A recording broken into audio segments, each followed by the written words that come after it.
You can support this show at patreon.com/ASAPodcasting.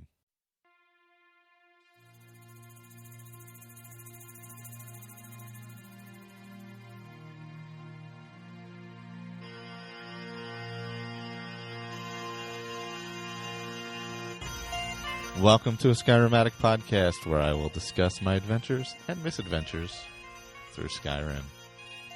Join me. Add your stories, add your tales. Let's get into this thing.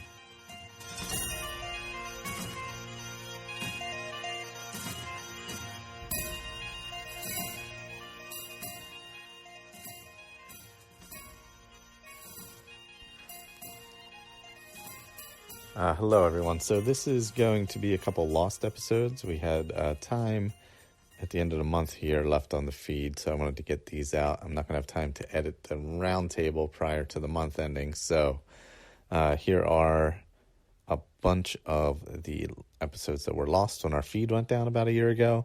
And Hearthfire episode 2 will be out in a couple days. So stay tuned for that. And if you want to go back and listen to some of these are fun as well. And take care. Hello. Back from vacation. Back from Comic-Con. Sick, as everybody is when they return from Comic-Con. Anyway, so I think I was playing a vegan character last time. Since I took a break and went away and had time off and stuff like that, I kind of faded out of that character. So I think Vegan Warrior is no longer with us. There's going to be a round table, I believe, coming up early next week, something like that.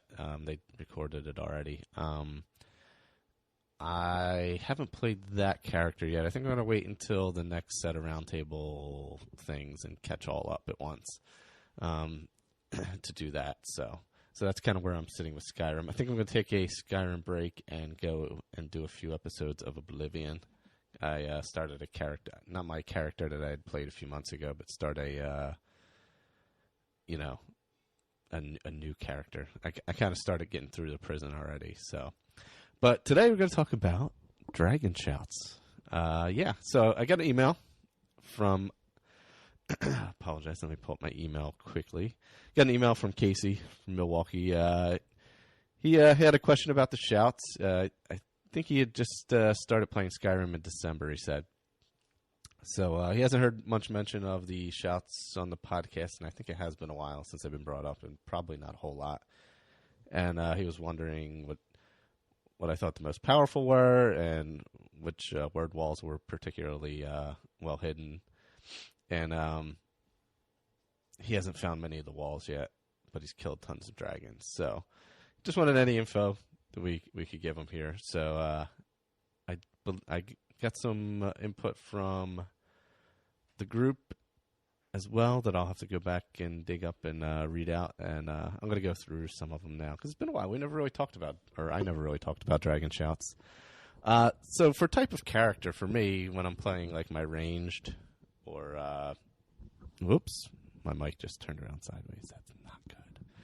So, like when when I'm playing the ranged character or something like that, if I'm an archer, the slow time is a nice one. You can get that at that's at 3 separate places, but 2 of them are quest locked. So, the first part of it, though, if you really want to go get it, is at Hag's End, which is that part of Deepwood? That's part of the whole Deepwood complex, I believe. At the very end of that. So slow time's nice. It's also nice in battles, I think. And stuff like that. So slow time, I don't know if I've really ever used it in a hand-to-hand combat, but I have used it in correlation with the bow, and then you have the zoom and the slow time with the bow. It really, you can do shoot a lot of arrows at people before they even know it, quite frankly. So I do like that one. Let's see. I'll go through and see which ones I've actually used, because I don't think I've used a lot of them. Animal Allegiance. I used that early on back in the day when I first started playing. It was relatively helpful. Depending on if you have the first, second, or third, all 3 parts of it. Depends on how many animals you have helping you. So that one's relatively useful if you're in a big fight and you want to go that way. I haven't used it in quite a while. It doesn't counteract the effects of like the Spriggan or anything like that. You know how they get the bears green and they come after you, or sometimes even rabbits and weird stuff like that. Our Whisper I do use a lot as an archer. It's nice in dark areas. I use that a lot, especially on the Dawnguard playthrough because there's a lot of really dark caves. So our Whisper's nice. It's basically detect life, So that's a good one. Battle Fury, I don't think I've ever used. I don't even know what it is. Let me go look. Oh, it's in Dragon. Okay, it's in Dragonborn. Okay. It speeds up attacks. Okay. Yeah, I may have used it. But I don't recall using it in any way. Become Ethereal. I have never actually used this. I don't know how useful it is or not, because you know what? I've never actually used it. What does it do? Let's see. Oh, okay. So you can jump from crazy. Oh, you're basically a ghost, so nothing hurts you. Maybe I will try that. It's pretty cool. Sorry, I'm reading these, because there's some of them I've never actually used, like this far into the game, and Become Ethereal is one of them, quite frankly. That's one I may check out. Bendwill, I've used that and used that. Obviously, that's a big Dragonborn one. Call Dragon, that's not Dragonborn, but that's part of the whole Dragon quest line. That's a good one. Call of Valor, which is you learn that in Sovngarde, part of the Dragon quest line again. So you get all 3 words there. Clear Skies, obviously, you learn at High Hrothgar. Use that. Actually, sometimes I'll use that if I'm like running around up north and it's snowing and it's just annoying. I'll just shout Clear Skies because it's annoying. Or if you're doing archery and stuff up north and it's snowing, Clear Skies helpful. Cyclone, I believe that's another Dragonborn. I don't think I've ever used it. I assume it unleashes a cyclone. Yeah, it's a small cyclone, can damage people around, blah, blah, blah. Obviously, first, second, or third level of the shout does more damage. So, I've never used that one. Disarm, obviously, disarms. One of them's in Snowvale, which is quest locked. So, that's part of Dawnguard, I believe. So maybe you can only get that one from Dawnguard, that final one, if you're in Dawnguard. But I don't think I've ever used Disarm either. It doesn't seem that, usually the way I play, it's not generally useful. Dismay, I have never used. I mean, I've had it. I've never used it. It's amazing that the shouts you don't use. Let's see. It causes enemies to flee. It can hit an enemy in any radius similar to Unrelenting Force. Yes, definitely. That makes sense. Just there's spells for that. No reason. Dragon Aspect is a pretty cool one. That is on Dragonborn. Very worthwhile. You get it as you go through the Apocrypha and things like that. So, well, you get part of it. As I have to F with my mic here. Sorry about that. I messed up something. You get part of it at Raven Rock, the next at the Temple of Mirak, and then down in the Apocrypha is the final part. But that one's a cool one. Use that in the final battle, and you get the gear and all that stuff. Dragon Rend is one of my favorites. Get that at Sword of the World, and that's where you can keep the dragons on the ground. Excellent when you're battling dragons, because chasing them through the sky is a pain in the balls. Drain Vitality, I think maybe that's a Dawnguard one. I haven't used it a lot. Either drain Stamina Magicka or Health, depending on how long you shout. If you do the full shout or the middle shout, low shout. Elemental Fury, I believe I've used this. Let me look it up real quick. Yeah, I've tried it. It's the one that increases speed of weapon swings and damage. It does not work on enchanted or bound weapons. And it does not affect bows. Sorry, I coughed. That's why I went silent. As you may tell, I have a bit of a respiratory issue. Fire breath, use that. Pretty self-explanatory. Frost breath, same thing. Pretty self-explanatory. Ice form. Let's see. This is the one that freezes literally freezes the enemy. I've used this in the past, not a lot.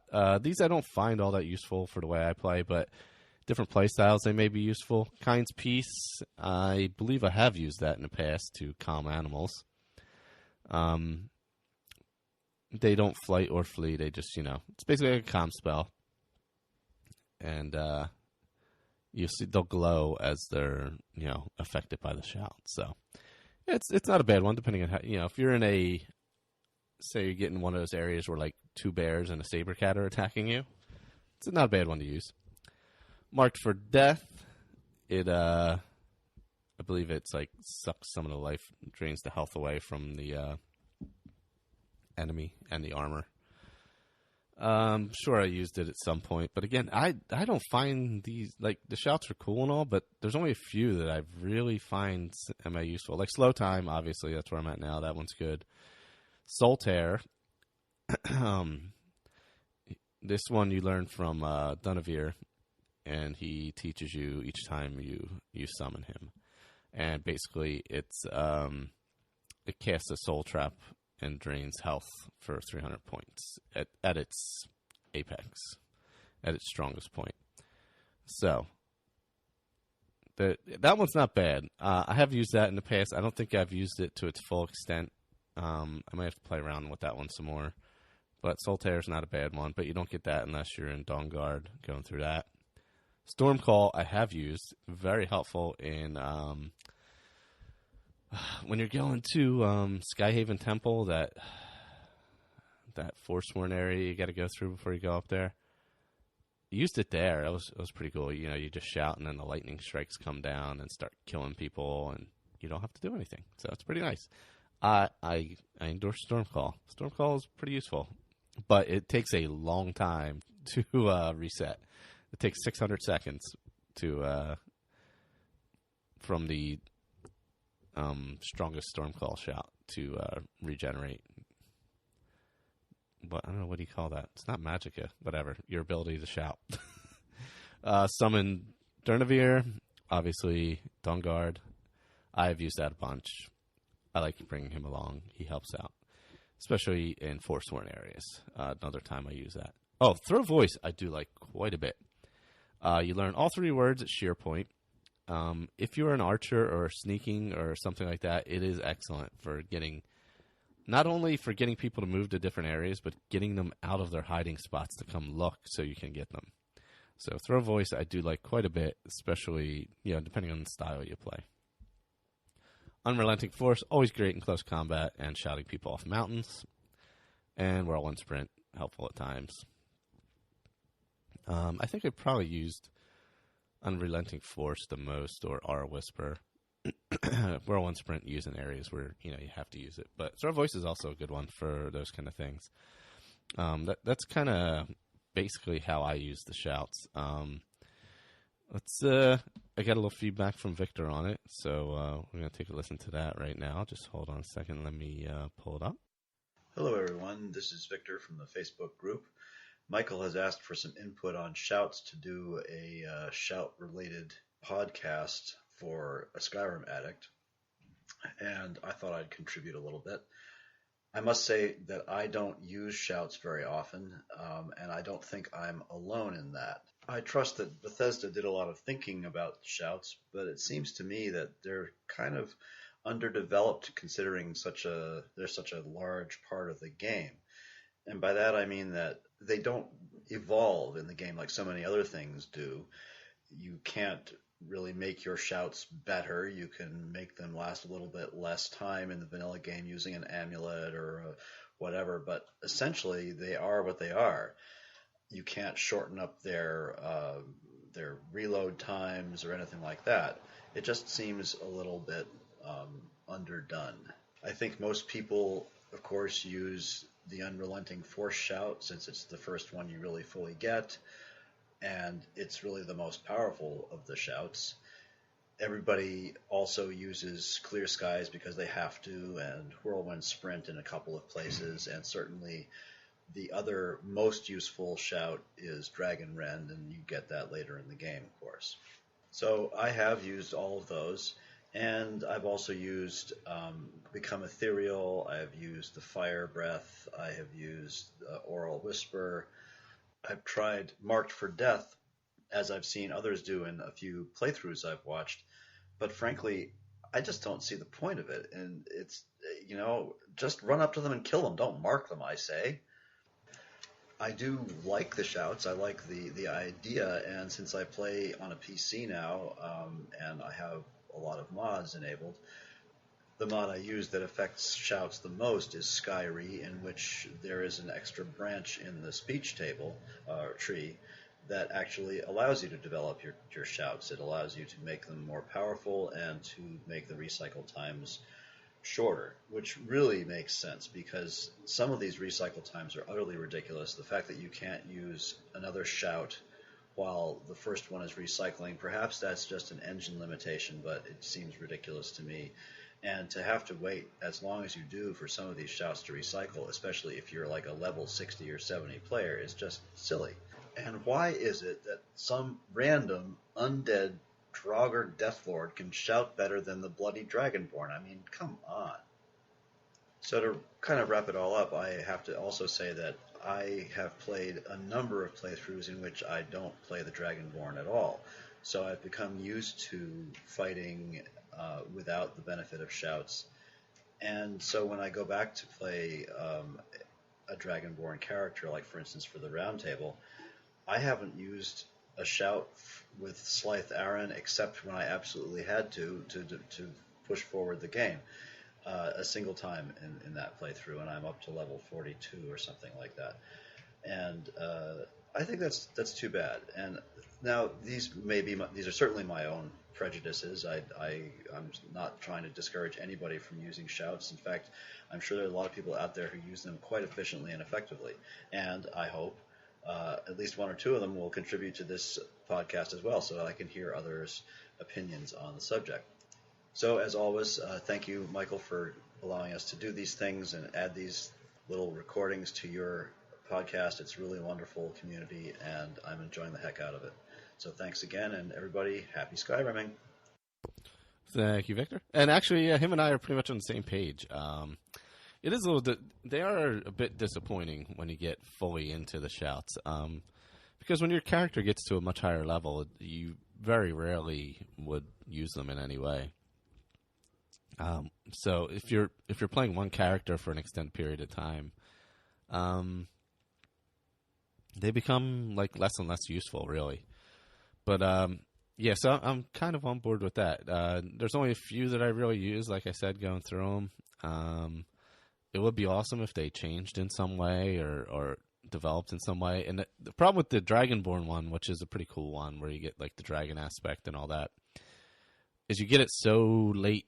Generally, if you're playing through in a certain order, you get it when you're fairly high leveled, so it's not super useful beyond the battle with Mirak, because you're so high leveled at that point. It really, your armors and stuff like that are pretty strong. So let's see what some other people had to say about it. We had a little comment thread on it a while back when the email came in. So Andrew feels like most of the shouts are alternates to spells, and he mainly uses Fushor Da. He did have to use slow time in order to solve the Kjolbjorn floor puzzle. He also uses Whirlwind Sprint a fair deal. Actually, you know what? I use Whirlwind Sprint for the same reason he does, and he states here, when he's over encumbered and trying to get around. I do the same thing. Like, I'll get loaded down. Say I have a house say I have the Breeze Home in Whiterun, and I grab all my crap out of the house and want to go do some smithing. I'll do the Whirlwind Sprint to get up to either the forge at the companions there, or next door, or if I have to go up to the enchanting table with Dragon's Reach, I'll shout my way up there, just make it go a little faster. So it is useful for that also. He says Call of Valor is really awesome, but he doesn't use it as often as he should. Juan, since he does a lot of sneaking and sniping, he uses the R Whisper. That's excellent for that. And Clear Skies as well, because he doesn't like rain or snow, because he's from Southern California. And I agree with him with that. Yeah, if you're sneaking and stuff in the snow, it is hard to see. So, this guy Michael likes the R Whisper with his ranged character. I wonder who that would be. Brian, he likes Fusro Da as his go-to when you have 4 or 5 bandits bum rushing you. It's extremely handy. Excellent, yeah. Especially early in the game, especially if you're playing, sword and shield or two-handed. It definitely is handy with that. It's also quite useful for clearing dead bodies off your land. On his level 92 Dovahkiin character, he gets bandit raids at Lakeview all the time. And once I whacked them out, I simply Fusro Da their asses down the hill. Kind of like a high-powered leaf blower. So that is what Dragon Shouts are useful for. Speaking of that, I once rolled a guy's head all the way up to the palace at Solitude. The guy who gets his head cut off when you walk into Solitude, I may have talked about that before. I shouted his head when you go into Solitude the first time and there's the beheading. I shouted his head all the way up to the steps of the Blue Palace. So that was, I don't know if that's morbid or bizarre or what, but another fun thing you can do with shouts. Other than that, finding them, there's a ton of places, and there's sometimes random places. Let me pull them up again. Some places you wouldn't even think of. Some are quest locked. I would say there's probably of non-Dragonborn, non-Dawnguard ones that are quest locked. Maybe like 10 parts of the shouts are quest locked. Just off the top of my head. A bunch you get during quests, get all 3 parts of it. And others you just find as you go along. I remember, now this is going back to the day I got the game, which was day 1. I got it, when it came out. And I remember I did that first battle at the end of, where I was getting the Dragonstone at the end of, whatchamacallit. Oh, God, I can't remember the name of it. You know what I'm talking about. But anyway, I can't remember off the top of my head. So, and I'm like, I walk up to the word wall, and I'm like, what in the hell is going on? And by the time I realized that Dragon Priest had already popped out of the damn thing and was kicking my ass. Or is it a Dragon Priest, or is it like a Draugr Overlord? I forget. But pops out of the casket and pretty much nails me. Because I couldn't see, because, what happens when you're staring at the wall and the shout starts going into you or whatever. You start learning the word. I'm like, what in the fuck? It took me like 3 times to figure that part out. That I do recall that from the first playthrough. But, and I also agree with Victor about the random Draugrs that can, like, shout the hell out of you, at, like, any turn. You would think that the Dragonborn would be stronger than they are as far as shouting is concerned. But they can be useful, and depending on how you're playing through, depends on which ones are useful. I would say there's only a few really useful ones. Some are just, just there. I would say top 5 for me, not in any particular order. Unrelenting Force, classic. Whirlwind Sprint, because there's some areas it's very, very useful.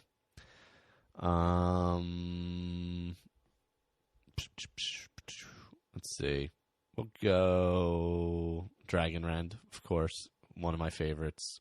Excellent when battling dragons. Aura Whisper. Absolutely.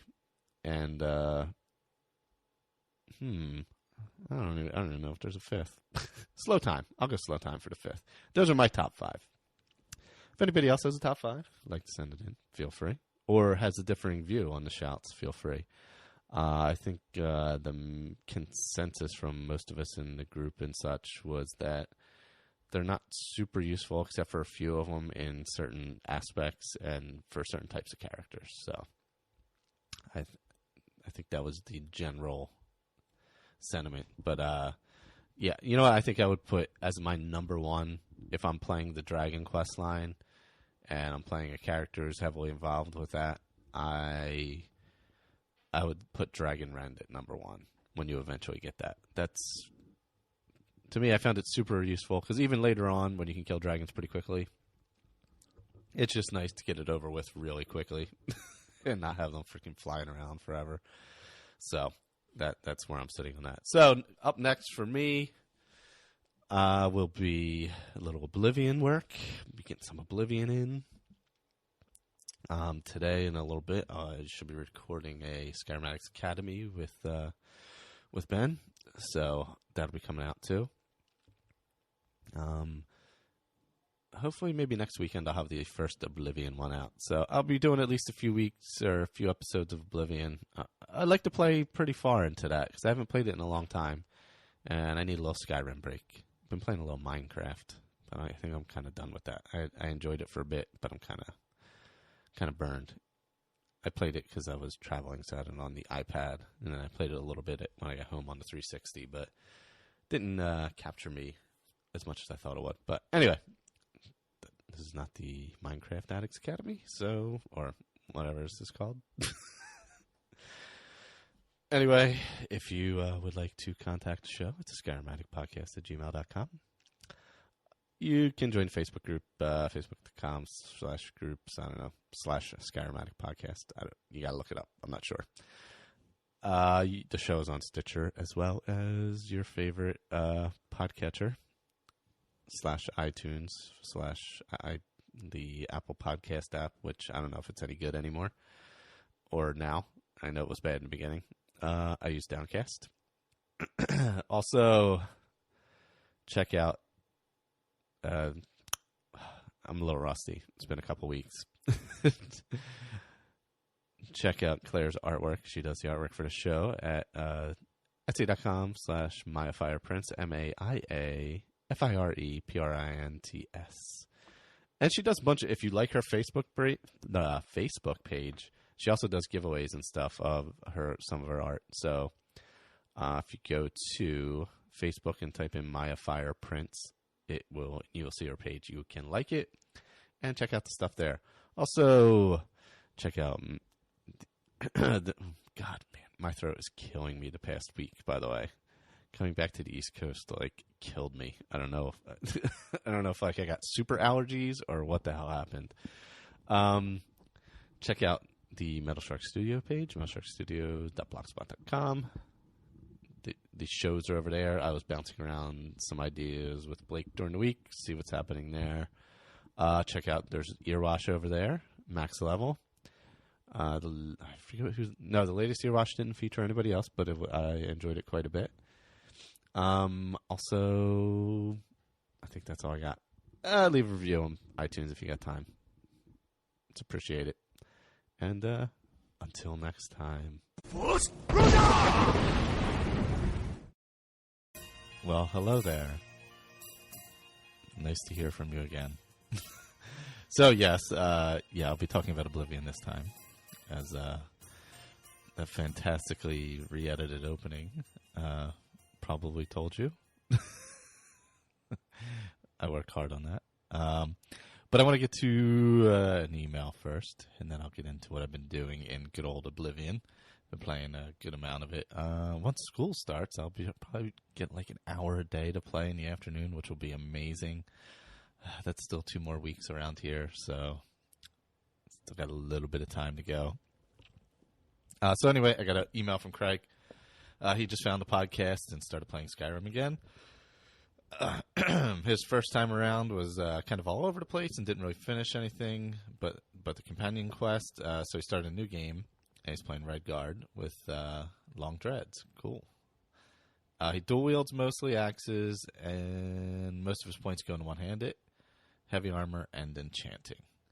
So he runs around and chops dudes up, which, yeah, two-handed, that would be pretty freaking awesome. He's trying to stick mostly to the main storyline this time, and once he gets done, then try to Dark Brotherhood and other stuff. So he wanted to ask what my favorite quest line was, and other than, obviously, the main story, which I really enjoy the main story, I gotta say. It's pretty epic. But, yeah, I would have to say Dark Brotherhood, I believe, is probably, of the guild type quests, probably my favorite. It's interesting. There's some interesting characters. There's options on how you handle it, which I like a lot. So yeah, I would say of the guild level quests, companions, Dark Brotherhood, et cetera, I would say yeah, that's up there as one of my favorites for that for sure. I'm trying to think of other quests offhand that I really like. I like the Thieves Guild quest as well. Pretty decent ending to that. Like how that all goes down. A little mystery to it. So I do like that as well. I think I did the mages recently, but I don't remember a whole hell of a lot about the mages for some reason. I just remember that giant ball. So, but yeah, no, definitely. I would go Dark Brotherhood next. It's fun. Sometimes you gotta be a little sneakier killing people than walking up with 2 axes and chopping them to pieces, though. So that may be a challenge, but otherwise, you should be fine. So I have been playing exclusively Oblivion of late. Want to take a little Skyrim break, and actually, I'm thoroughly enjoying Oblivion. Really gotten into it a lot. So basically where I'm at now, here's what I decided to do. I was like, and this was randomly happened. I got out of the sewers. I'm not going to go through the whole opening. You do your stuff in there. So I get out of the sewers and I run across the way over to, right across the water is Vilvarin. It's an Iliad ruin. And I just kind of went through there and killed the bandits. I've been, let's see if I think I can go through my stats real quick, because I guess that's a little more important in, what's this game? Oblivion. So my guy's a wood elf. Birth sign is a thief. My class, which is my name, I don't know, or I made up a class. Oh, I made my own class, that's right. So I made up my own, and I'm a level 10 right now. Let's see. Strength I'm at 39, intelligence 61, willpower 41, agility is 87, speed 68, endurance 52, personality 34. I'm not very personable. Luck 60, which I forgot luck was in this game. I love that. I always love that old luck thing in the old games. So my major skills are athletics, which is 33, blade 33, alchemy 54, resto, which is 33, marksman 51, sneak 71, and speechcraft 50. I've been using a lot of bow. I do use a sword as well. I now have a dwarven bow and some dwarven arrows. I have a dwarven sword. I enchanted them a little bit. Enchanting much different in this game. Also, archery not as awesome in this game, but it's been good enough to get me by. Let's see. My minor skills, armor 23, block 20, because you have to fix your stuff, armor. Blunt 7, I haven't really used anything with that. Hand-to-hand 6, I haven't really fought anybody. Heavy armor 31, I've worn some here and there. Alteration 29, and conjuration 28. Let's see. And continuing on, destruction's 13. I've used a little destruction. I got to use more. Illusion is 9. I haven't used a lot of illusion with this guy. Mysticism's 37. Acrobatics 27. Apparently, I'm like, I forgot the guy's name. What was that guy that did the rings? American Anthem? I don't know. They all remember. He knows all those old movies. Light armor 27. I have some pieces of those. Mercantile 18 and security 19. I've been to the arena. I did one battle, so I'm just a pit dog there. And Mage's Guild, I am an apprentice, and I've made it to Arcane University. As far as stats, let's see. I've killed 138 creatures and 58 people. Found 27 places. I'm not going to throw all the stats, just kind of things that kind of matter. Picked 19 locks. Broke 60 lock picks. I'm really bad at the lock picking. I used to be so good at it in this game, and I'm really shitty right now. Let's see. Ingredients eaten, 7. I've made a lot of potions, 163. And, oh God, that's a shitty picture that I can't read the screen cap of. Jokes told. Oh, I told 233 jokes because you have the personality wheel, which is awesome. I've slept 71 hours for some reason. Oh, because you got to sleep in this game. That's right. And sometimes I just like to leave during the day, so I'll do a little extra sleeping. So to get to the places I've been. So I came out of the thing, went right across to Vilvarin, and kind of crawled through there and took out that place. There's an archer bandit, a couple bandits in there, a couple mud crabs. There's a skill book or two in there. Some ingredients and things like that. I found the chests and stuff. Apparently this is part of a quest. I don't think I found that, but I picked up a crap ton of, what are those stones called? I don't know, those glowing stones, Wakeland stones or whatever they are. So, I probably should have consulted the UESP while I was playing it. But, yeah, I kind of crawled through there and did that, and then that was where I decided I was going to start off. I didn't go right into the Imperial City or anything. After that, then I kind of did. I worked my way in there. But so I went into the city. I did do a battle at the arena. Like I said, I've been arching the whole time. Arching. I've been using archery. I guess arching is appropriate. So I also ended up finding Alswell, and they're all invisible. Those poor people. So there's a guy down the hill who accidentally made them all invisible. But when I first tried to do it, I did not have any detect life spell, and the fucking invisible animals kept killing me. So I had to go get a detect life spell, and then went and talked to what the hell's that guy's name? Well, anyway, you talk to the citizens. They're like, "Oh, we're invisible. Can you help us?" We think it's the fella down the hill there, Ankatar. So you're like, "All right, I'll go down there, talk to him." And then you just go wandering down there, and the invisible animals kill you. And then you realize that, and you go get your spell, and then you come back and you kill them before you get down there. And all you got to do with him is just go up and talk to him. That's it. And then he gives you a spell, and you kind of solve the town. And you get a bed to sleep in, which is important in this game because you need to sleep in order to level up. I'm going to take a sip of coffee here. Professional. This is like a NPR podcast today. I'm sipping a little coffee. So at first I wasn't sure. So like I shot him full of arrows and he went down but didn't die. And I'm like, oh, I probably didn't need to do that. So I just went up and talked to him, and he was like, yeah, oh, I'm sorry about that. Yeah, I just don't want to be seen. So don't make me visible again. And he gives you a little ring so you can cast the let everybody be seen again spell. And they give you a little place to sleep. So that's nice. I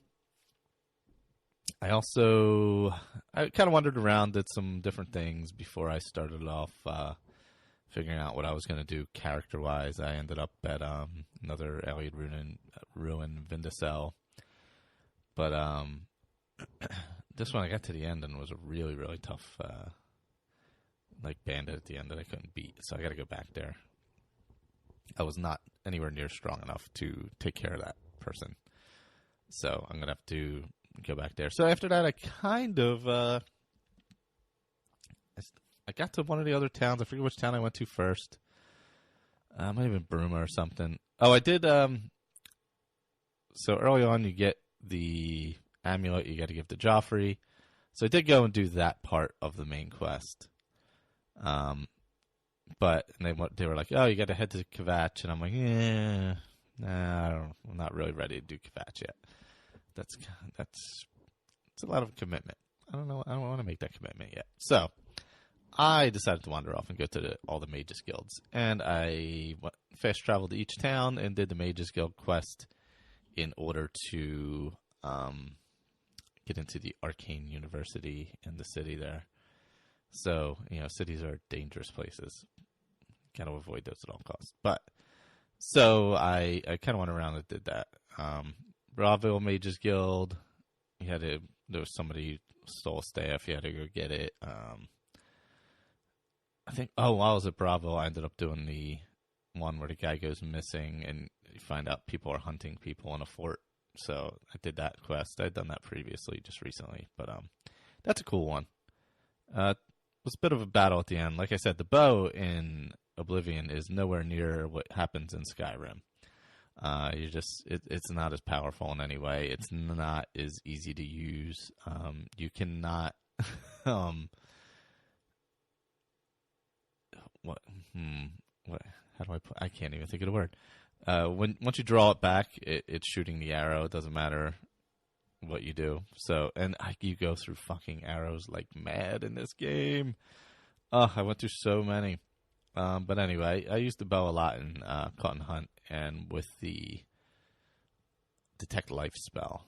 So that helped a lot because it was in the dark. Because the places in Oblivion are much darker than they are in Skyrim. Then I got to...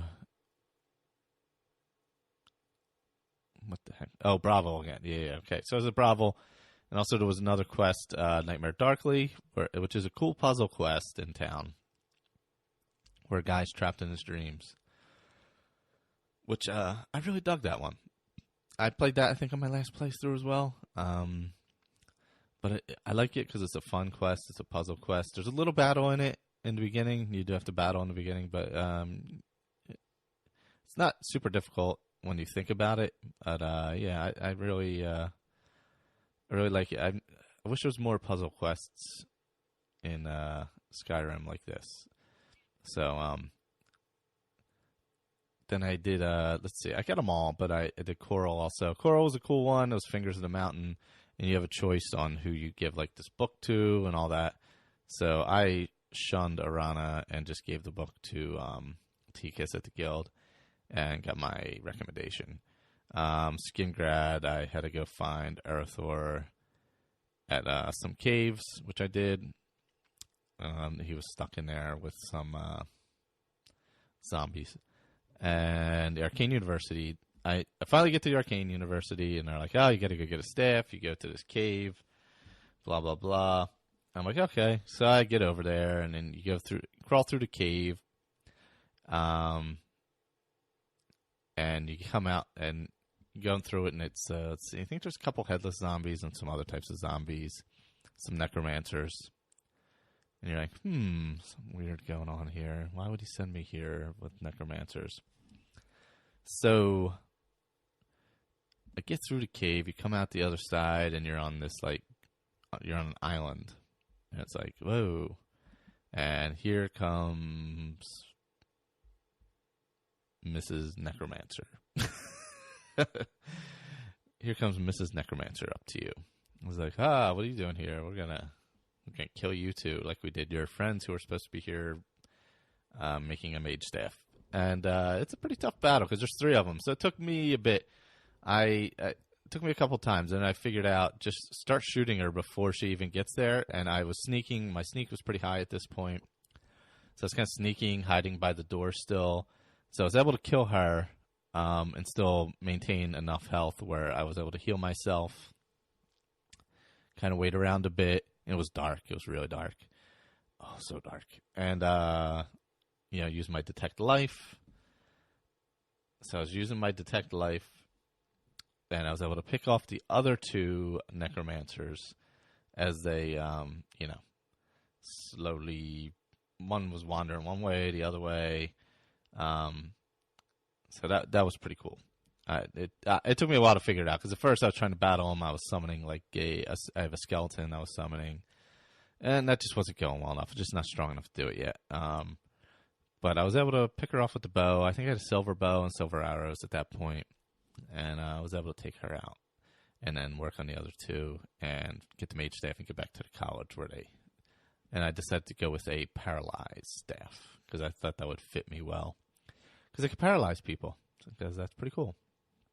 But there's so many spells in Oblivion. Oblivion, very spell heavy. I like it. Not using a lot of the destruction, but a lot of the other stuff. Like Shield I'm using a lot. Starting to use the Conjuration. Detect Life I love. That's a great one. As you get higher up, like Chameleon and stuff like that. So I need to get Soul Trap. That's what I need to work on. I have a bunch of soul gems, but I have nothing to trap them with. Right now my bow has fire damage. My sword has, I think like absorb health. I think that's what it has on it. So I have a dwarven sword that absorbs health. I have a dwarven bow that does fire damage. I have a feather, shoes, just some light stuff like that.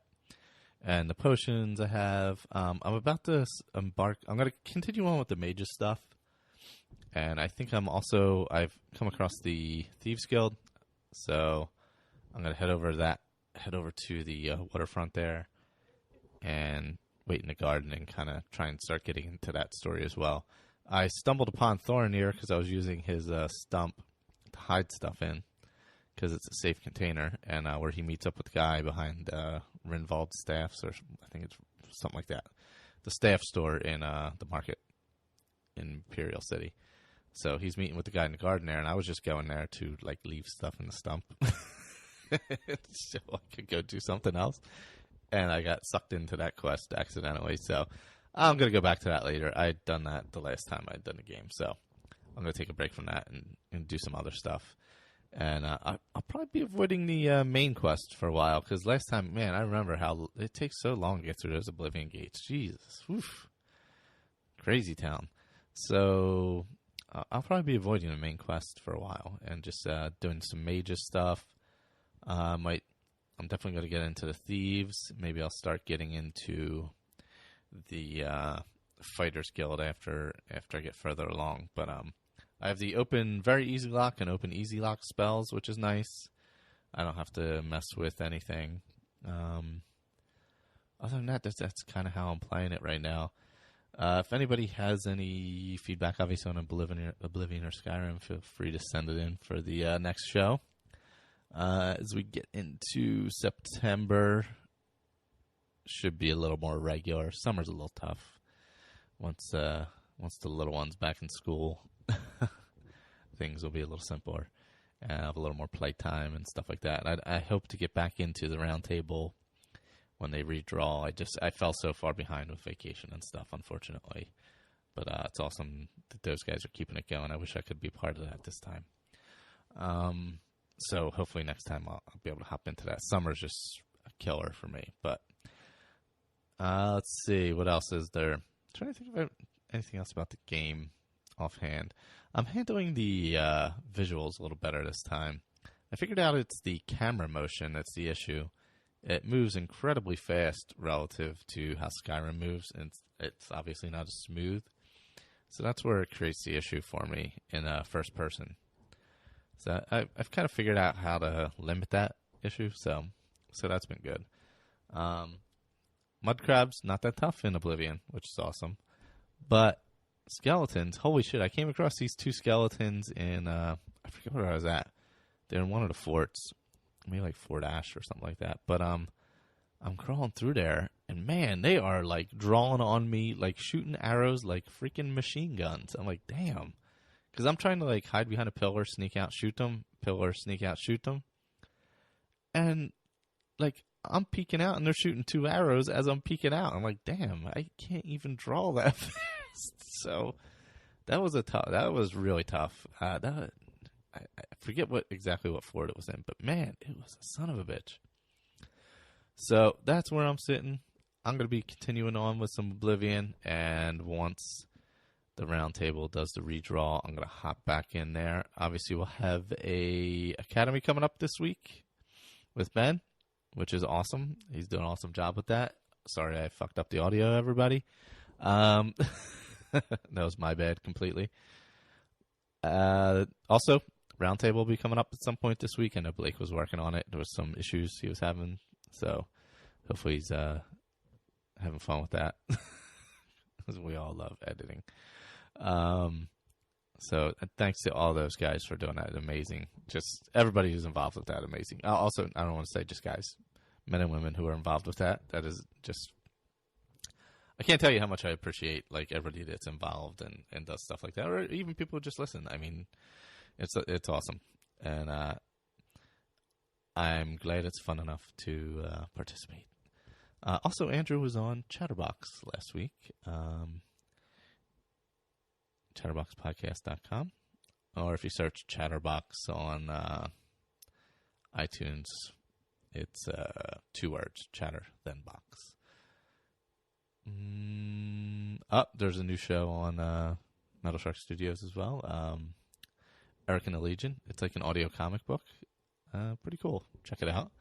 So that's all I got for now. You can join the Facebook group if you are on Facebook and like that kind of stuff. We have some good discussions over there. Facebook.com/groups/Skyrim Addict Podcast, I think. Or just search Skyrim Addict Podcast. It should come up. You can email the show, skyrimaddictpodcast@gmail.com, or follow it on Twitter, Skyrim Addict, I believe is what it is.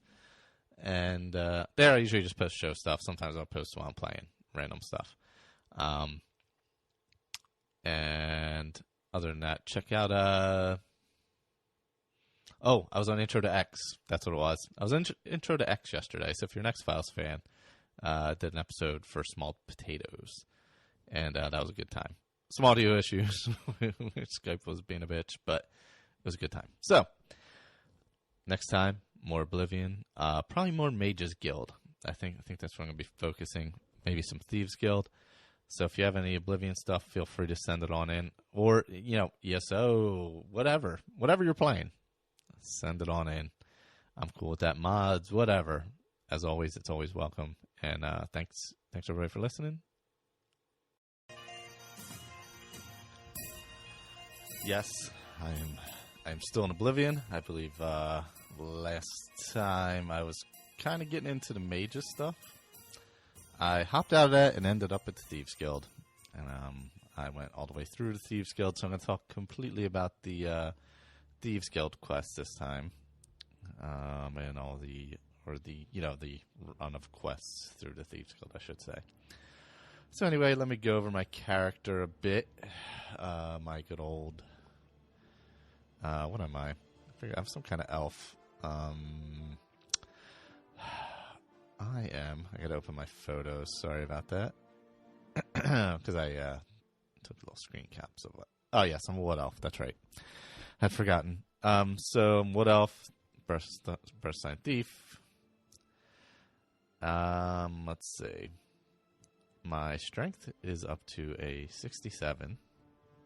I'm a level 19 right now, overall. Strength is lagging behind, at 47. I've put most of my stuff into agility, speed, and intelligence. Intelligence is 81, agility 95, speed 70, endurance 62. So those are the higher ones. The other stuff kind of in the 40s and 50s. And luck is all the way up to 56, because you got to be lucky. Let's see. Other skills. My major skills... sneak is 125, but I think that's because I'm wearing the cowl. Spoiler alert. To the end of the podcast, I have the cowl. My blade is 51 because I have the cowl, so it's boosted up a little bit. Alchemy pretty high, 66. Marksman 63. Speechcraft 59. Resto is lagging behind at good old 36. Let's see. My minor skills, hand-to-hand is still almost nothing because I don't use it. Armor, I'm at 32. I really got to get that up so I can fix my enchanted gear. Heavy armor, 45. Conjuration, 35. Alteration, 40. Block is 30 as well. Let's see. Some of my other ones that I'm kind of focusing on. Destruction, I'm not really... I'm at 15. I've used it a little bit of late. Mysticism is 62. Obviously, I use that quite a bit. Sorry, I got to adjust my mic. I screwed that up. Acrobatics, 34. I'm quite the acrobat. And security, 45. Mercantile is about the same, too, about in the 40s, I think. No, I'm sorry, 26 for Mercantile. Wow, I suck at buying stuff. In the Thieves Guild, I am the Grey Fox. In the arena, I am a brawler. And at the Mages Guild, I am still Journeyman, because I abandoned both the arena and Mages Guild, because the Thieves are just way more awesome. Let's see. 52 days passed. I have 22 active quests. I've completed 32. Novice skills, apprentice skills, expert master skills. My bounty is 500 because I'm in this current screen cap. I'm wearing the cowl. Once I take that off, it should be 0. Infamy is 100 because I'm the Grey Fox right this second. Days in jail, 0. I've stolen a lot of stuff because it's fun to steal stuff in Oblivion. I've killed 124 people. Oh, and I did get an invite from the Dark Brotherhood during the Thieves Guild. I didn't kill anybody I wasn't supposed to, because I'll have to pay the blood price. But I did get an invite. So I will be hopping into Dark Brotherhood after this, as a matter of fact. Let's see. Book Shred, houses owned. I don't own any houses or horses, for that matter. Locks picked. I've picked 130 and broken 556 lock picks. I think I did all those last night. Or the other night, I should say. Let's see. None of those are important. Okay. That's all my quest stuff. Or my stats kind of stuff. Anyway, so yeah, I had started the Thieves Guild quest. I'm not sure how far. I don't think I got very far along the last time I recorded. But anyway, so I'll go from the beginning. So I find out the Thieves Guild exists, and I get an invite, and I go meet Armand Christophe over at City Isle out there at the waterfront. And there's 3 of us meeting up with him, and he's like, look, if you want to join the Thieves Guild, the first person to bring back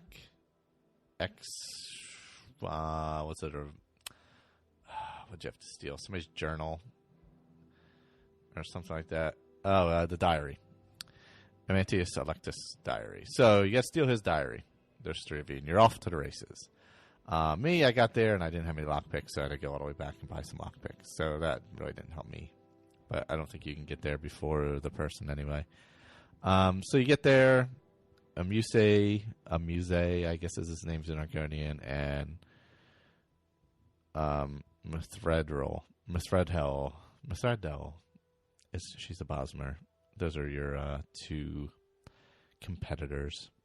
And you'll see them many more times during the story. So you got to steal this diary. I go there. I get in. It's gone. And always use the beggars. They tell you where to go. It's a great thing. So I got there, and she had beaten me. I guess you can. I don't know if you can beat her there or not. Honestly, it's we probably can, but I certainly didn't. So because I got there and screwed up and had to leave. So you actually can go to her house and steal it from her, which isn't super easy. Because whoever was living with her, which I forget the person's name, they decided to attack me. So I ran outside, and then the guards started attacking them, and I killed them. And it was okay because they were attacking me first. So I get the diary, I bring it to Armand, and he's like, all right, cool, you're in. I have some other stuff for you. I have a, oops, clicked off a window. Hold on. Sorry about that. I was reading my stuff, and I clicked off the window. Yeah, so I have another quest for you that you can complete here, and, we'll get you on your way. You got to untax the poor. Harmonious Lex, the evil doer, or actually he's just a cop, really. One of the guards there in good old Imperial City. He's the lead guard. He's taxing the residents of the waterfront district. Not, So you got to go get that. You got to go get his ledger and some money so they can give the money back to the people. In the end, you just keep the money. It's not a lot. It's like 50 gold or something like that. It's not a whole lot.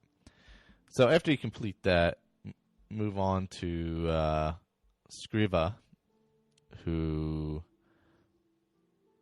I believe is in Breville, if I'm not mistaken, or Bruma. I forget which one she's in.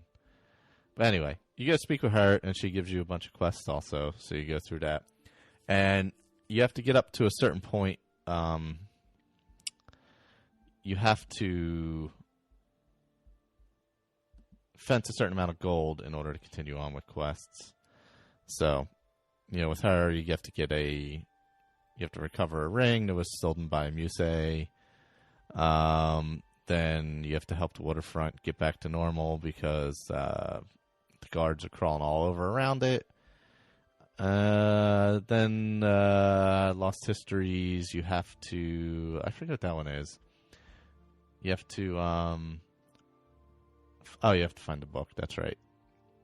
It's in Castle Skingrad's dungeon. But all of them, really, each quest is really nicely... Yeah, and Scriva is in Breville. Just they're all... you got a lot of people you got to talk to, really in depth. I finally kind of got the lockpicking back down again. I used to be really good at it in the past. It's way different than Skyrim, obviously. You have the tumblers and all. If you get a rhythm, it's pretty good, and you can figure it out pretty simply. But man, if you get in a bad rhythm, you are breaking lockpicks left and goddamn right. I get in those funks every once in a while when I'm like trying to rush and not really paying attention. But so you're visiting different castles in each of the cities, and sometimes there's secret passages in each of them, depending on the quest you're doing. And it's just each one that can take a couple hours, depending on the length of the quest, even with fast traveling. And I fast traveled through the entire storyline for the most part. So, because you're hopping from city to city, you're going from Anvil to Braville to Imperial City to Leywind to all the way up north somewhere for some of those, what are those monks called? What are those monks? The guys, moth priests. The guys in Skyrim. So eventually, after you get past Scriva, you got to fence a certain amount of gold, blah, blah, blah. And as you fence more gold, you get more quests. Eventually, you have to get Hieronymus Lex. You have to get him moved to Anvil, reassigned to Anvil. That's one of your big quests, and you have to get a set of candidates forged. And that's in Anvil, and there's an abandoned house where you have to go into there. I had passed that house before, and I'm like, man, I remember that house from something, and that's what it's from. It's a pretty cool quest. While I was there, while I was in Anvil, there's that ship out in the at the docks there, and they have a little ghost issue. And man, oh man, the ghosts are still hard. I've enchanted stuff now, so I can fight the ghosts. You either need silver or enchanted items, weapons, to fight ghosts. Otherwise, you will do no damage to them. But even with the silver arrows and an enchanted bow, it took like an insane amount of shots to get these guys down. So I was conjuring my little... I was going to call it a scrotum, but that's not what it is. I believe it's a scamp. I don't know why that popped in my head. I did not conjure a scrotum. I conjured a scamp, and we battled some ghosts together. And there's 6 of them in the ship, I believe. I don't know, something like that. There's some on the first floor. Then, of course, I went all the way downstairs, but I didn't have to go. But I cleared out that quest. That's a fun one. Very tough. Not super long. It's just kind of a battle quest. But if you do it, make sure you have silver or enchantments. Of course, I'm sure 90% of you have played this already. But if you haven't, it's just a tip for Oblivion. You got to have silver or enchanted stuff to battle ghosts or ghostly-like creatures.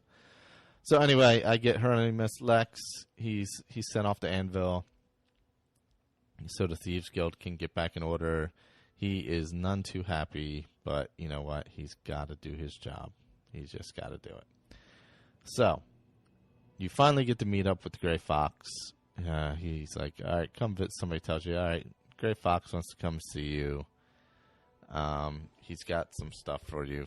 You got to fence a certain amount. After you've fenced to to get to the ultimate heist, you need to fence the 1,000 gold. But it really doesn't take much to do that. So I just fence all the stuff really quickly, as much money as possible really quickly, so that, you know, I don't have to wait each time. I could just move through the quest line. So I think I had already fenced 1,000 quite early on. So I didn't really have to worry about it because I wanted to make some money on it. So anyway, I was already up to 1,000, so I didn't have to do anything to get through his quest line because his goes from like 600 to 1,000. But so the first quest he gives you is Turning Blind Eye, Methedral, I think I'm saying her name right, Methedral, she gives you a message. So you got to meet Gray Fox in Bruma, and this is where you got to go to the Temple of the Ancestor Moths. Great quest. Loved this. I got up there, though, and I ran from Bruma over because they're both about the same latitude north, I believe. So you kind of got to run across the mountains. I came across this great camp where I got some awesome... There's these two dudes there. They had, like, elven gear, glass swords, all kinds of cool stuff. So I killed them. They were fighting me anyway. And I took their stuff. So I got all the way up to the Moth Priest, and I was pretty beat. Some bears had run after me. I had to battle a bunch of bears on the way. Oh, that's what it was. 2 bears were chasing me, and I ran through these guys' camp, and then the bears... I jumped up on a rock where the bears couldn't get me, and then the guys were too busy fighting the bears to attack me, so I killed them all with arrows from up on the rock. So it worked out well. I got some good gear out of it. Then another bear came along and chased me up to the Moth Priest's area, but I ditched him, and then eventually killed him. But so you get up to the Moth Priest, you go and you talk to one of them. You're like, hey, you know, oh, yeah, it's a really cool place. I'd like to visit. I had to go all the way back first, though, to dump a bunch of stuff. But anyway, I came back. And he'll let you in to the catacombs so you can get Sevilla's Stone. So you have to kind of maneuver the whole thing. A lot of sneaking. Definitely a lot of sneaking involved. There's a lot of Moth Priests floating around in there. There's, I'm trying to think. Did I skip the one? There's one. Oh, God, I think that's coming up. Ooh, that was a motherfucker, that one. Anyway, you got to sneak all the way through. You finally get to the end of it. A lot of corridors and stuff like that. It's really awesome. I really enjoyed it. I had a pretty high level sneak, so I was able to get through pretty quickly. And so I went up. I was able to get into this one chamber, and there's a Moth Priest down in the center. The stone's kind of next to him. There's these other 2 stones that are like shooting shit at you. So I was able to sneak around, get down there, get the Sevilla's Stone, and get the heck out of Dodge, and get back to, obviously, what's his name? The Gray Fox. So I took care of that quest. I enjoyed that one quite a bit. Yeah, I like the sneaking ones where it's a challenge to get through. And so that, that was, it was kind of right up my alley doing the whole thieves thing. Next up from the Gray Fox is Arrow of Extrication. And this one, so you meet up with the Gray Fox in a different town, the Imperial City this time. And you have to go find this guy, Fathers Aaron, and he works in Breville at the castle. So you have to sneak into his office, and then you find a secret passage and out to this tower he has. Well, this son of a bitch. All right. I now remember this. I kind of remembered this when I got to the part that was kind of a pain in the ass. So he's got like this whole secret passageway out to this tower he's got. And it's underground tunnels, blah, blah, blah. Then you got to swim underwater at this one part. So I get all the way. There's a bunch of locked doors that you can't get through. You need a key. There is no key. Don't even look for the fucking key. There is none. So there's this one part where you can dive down. I had no water breathing. I had to restart this thing like 4 times. First, I forgot the goddamn lockpicks. I had like 4 lockpicks when I got in there, and that was stupid. Then I came back and didn't have water breathing, and I needed to dive all the way underwater for like ever. And so that didn't go well. So I had to go back and get water breathing. And eventually I got back here to where I was in the middle of the maze, and you have to dive underwater and find the secret passage. Well, it is so easy to blow past the secret passage you need to go into. It's not even funny. So you dive all the way to the bottom. You're like, oh, I just got to go all the way to the bottom. That's what you're supposed to do. You go through the little secret hole in the bottom, and there's a giant slaughterfish down there that kicks your ass. Well, so I beat him, and there's a door. I'm like, well, I must have to go out the door. So I got out the door, and I'm in the middle of the lake, and I'm nowhere where I'm supposed to be. Now I got to go back in the door and find the secret passage. The fucking secret passage is like on the wall to the left, right as you dive down, and it's so easy to miss, it's not even funny. And it was very frustrating, as you can tell. So anyway, I get to the tower, finally, and I'm at the lair, the wizard's lair, and there's all kinds of Dremora and conjurers and shit there, and spider people, whatever they were. And so at first I took my time doing this. I'm like, all right, I'll be sneaky. I'll try and pick them off one by one, and it just wasn't working. So I killed the 2 on the first floor that happened to be there, and then ran all the way to the top of the tower where I didn't need to go, and tried battling up there and knocking them off up there. I was able to jump across the way because it's kind of a broken fort tower, so they didn't come. The Dremora and stuff didn't come across, and danger creatures didn't come across. So I kind of was able to shoot some arrows from across the way, but then I'm like, this is taking forever, and I'm almost out of arrows. What in the fuck? Where is this stuff? So finally I realized it. I'm like, let me check the other floors. I jumped down. I checked the 3rd floor. It's not there. Finally, it's on the 2nd floor. So I start over. I reload as I enter the place, just because I was all screwed up and had nothing left. And I was just like, all right, let me refigure what I'm going to do here. So basically, I killed the 2 enemies on the 1st floor, ground floor, and just said, you know what? I'm going to run, take it, and get the hell out of there. So, forget sneaking. Oh, you know what it was? I ended up killing Father Aaron, and I got a blood cost or whatever the hell it's called from the Thieves Guild. I'm like, fuck that. I'm like, ugh. So I said, you know what? Here's what I'm going to do. And then I get killed by a Dremora or something anyway. I'm like, all right. I'm running up steps. I'm stealing the goddamn thing. I'm stealing the key. And I'm running out the door. And that's it. So I get in. I kill the 2 on the 1st floor. Run up the 2nd floor. Steal the 2 things. Jump down. Run out the door. And he's like, what are you doing? You steal my stuff. But I was gone. And it didn't matter. So I got it. And I got back. And I was safe and sound. But, man, the caves to get to there are pretty far.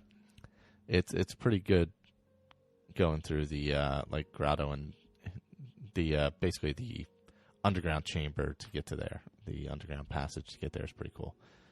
You can battle everything. You can sneak past stuff. I mean, it's up to you how you play it. I did most of it sneaking. I kind of enjoyed it. So that was pretty cool. Up next is another item he needs for some, I don't know, something he's up to. You know, he's very secretive. He's in a cowl. You know, he's the Gray Fox. So you meet up with him, and he's like, all right, I need you to find these boots of Spring Heel Jack. And you got to talk to this dude in Cheydinhal.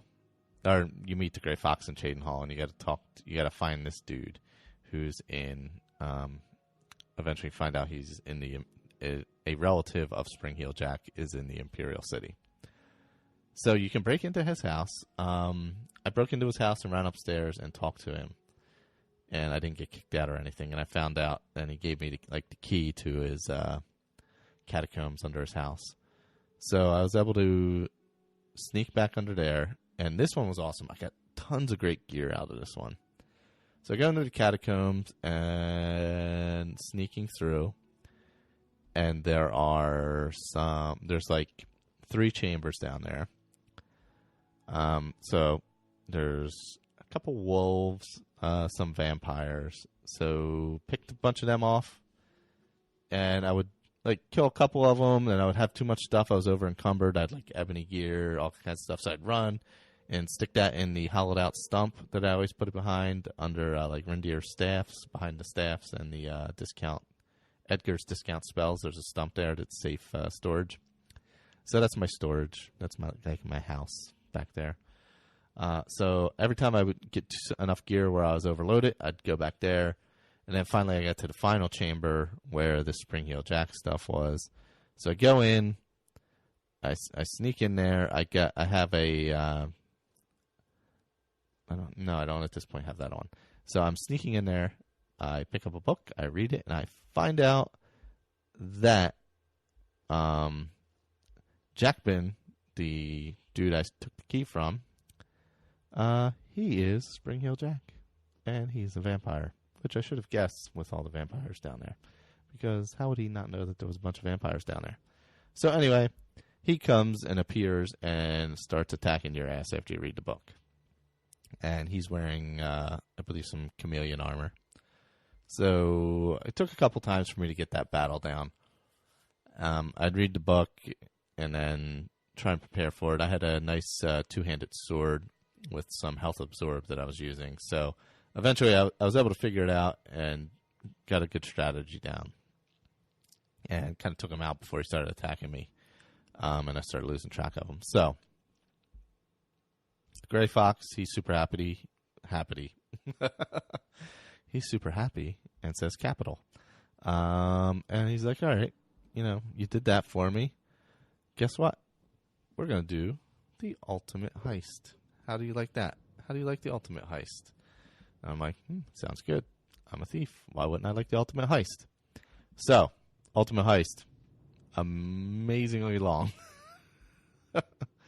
Amazingly long. So basically, you're going to steal an Elder Scroll.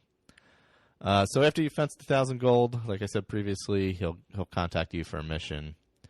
That's 1,000 total gold over the entire mission. You don't have to like I think the first one's like 200 or something. It doesn't add up. It's just a running total. So anyway, you have to sneak into the Imperial Palace basement and activate the Glass of Time, which is a giant hourglass, so you can get into the secret Old Way passage. And then the Lost Catacombs to the Hall of Apox. And then you have to get into the Elder Library, get the Elder Scroll, pretend to be somebody, and then get the heck out of there. So, all right, I start off, I'm like, all right, let me load up on everything I'll need. So I have an elven armor with 25% chameleon on it, so I'm able to sneak quite well, and nothing can see me. 25% chameleon's pretty damn good, actually. It's you're nearly invisible. I made sure I stocked up on arrows in case I was going to fight. I also stocked up on lockpicks and brought like 150 with me because there is a lot of lockpicking under there. And there's a lot of hard lockpicks too. It's not just lockpicks, it's a lot of hard locks to pick. So anyway, there's all that. And at first, Musi summons you. You go see the Gray Fox. You meet him in Imperial City. Lays out the plans. You sneak. The first task is just to sneak into the Imperial Palace. That's relatively simple. You sneak downstairs and you activate the Glass of Time. The Hall of Apox is pretty tough. The Old Way is pretty killer because you can either fight a lot. It's mostly through the sewers. You go through the palace sewers, and there's a lot of enemies under there. There's undead. There's all kinds of and when you get into the catacombs, there's all kinds. I'm trying to think of the names of those things. Like kind of Daedric creatures and Dremora and things like that. So I did a lot of sneaking. The catacombs were pretty dark, so I was able to sneak around pretty well. And once you get into the Hall of Epochs, after you get through the catacombs, you can. There's a bunch of different things you can do in there. So, well, there's a bunch of different ways you can play. Obviously, you can battle or you can sneak. I snuck. So when you get into the Hall of Epochs, you get in the first room. There's a couple buttons you got to push, and you jump back down. The boots of Spring Heel Jack come in handy during one part of this. I forget. There was somewhere you had to jump up to push a button. You needed the boots of Spring Heel Jack because they give you extra acrobatics, I believe, or something like that. So I used those. They went well. So you get into the next room, and there's 3 statues at the other end. There's some kind of ghost in the middle. And there's a spot where you got to shoot an arrow from into a keyhole in the statue that's in the middle on the other side. So you can't get to it. There's these 2 giant blocks blocking the way. So I'm looking around. I walked past the gate to go into a different area like 40 fucking times and missed it. I don't know how. This was just stupidity on my part. I spent a half hour looking for like a way through these blocks. And I just kept walking past the gate looking at the wrong direction and missing it. So eventually I found the gate and went in it. And there's 2 buttons within this secondary area of the Hall of Epochs. And there's, again, a lot of stuff that I just snuck past. The first time it glitched on me, and only one of the giant blocks moved partially, not fully. And the gates didn't come down to get to the pressure plate I needed to stand on to shoot the arrow. So I had to restart and do it all over again because there was a bit of a glitch. So basically, you stand on this pressure plate, and it warns you. It's like, yeah, you only got one of those arrows of extrication. You're going to need to practice first. So you'll be standing across the way, and the statue is there, and you'll see a little light on it. And don't aim right for it, because it will not go in. So definitely waste a couple arrows and get it down. You'll see it hitting the statue. You'll see like a little light up, and if you get it right, it'll make like a bonk sound. Real classy sound. So anyway, finally hit it, and I'm like, all right, get the arrow out and hit that. And this is a long crawl through here, a really long crawl to get through that whole area. And you're not even done. You're not even close to done. So you get into, after you get through the old way and the Hall of Epochs, you're into, I guess would be the Imperial Library. Sorry, getting a little dry. So you get into there. You have to go into you'll come out in the guard quarters, so you got to sneak. Obviously, chameleon on still boots of Spring Heel Jack. So I sneak through. You'll come upon 2 moth priests sitting down. You have to find the one that has the lever next to him. You pull that, and then you go into the library and just sit down in the chair you're supposed to sit down. Now, the good thing is the Gray Fox gives you a list of instructions, and you just follow along with them, basically. They're really long instructions. So you go down, you sit down. They think you're somebody else. They hand you the Elder Scroll. They're blind. They're moth priests. They don't know. They don't know who you are. Don't say anything. Don't tell them. Don't talk. What if you're supposed to be a woman?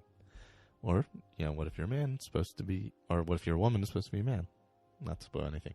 Anyway, so you get that, the good old Elder Scroll, sneak upstairs, get the hell out of the library, make sure you still have lockpicks. And then you have to sneak out and get out back to the old way. Now, to get back to the old way is you still have to have the boots of Spring Heel Jack on, because if you don't, you're dead. So do that, and then get back to the Gray Fox, and you're like, all right, here, I got your stuff for you. I got the Elder Scroll. And he gives you another task. He gives you a ring, and he's like, here, go give this to the Countess of Anvil.